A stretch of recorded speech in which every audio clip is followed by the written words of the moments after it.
Sabe aquele amigo que vive dizendo, trabalha por conta, não precisa de nada? Pois é, ele sempre trava na hora de comprar algo no financiamento. Se você é autônomo, comerciante ou trabalha por conta, presta atenção, a Caixa só considera uma coisa para provar o seu crédito. Não é o que você fatura no dia, é o que você prova no seu imposto de renda.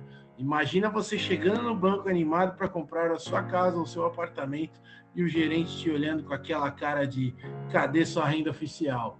O limite para declarar é simples. Agora, esse ano de 2026 passou a ser de 35.584 por ano. Você já deveria estar declarando. Quem não declara, trava. Quem declara, abre portas para o crédito, financiamento e limite alto. Simples assim. Se você quer comprar algo este ano, organize sua declaração agora. Me chama que eu te explico como regularizar sem dor de cabeça.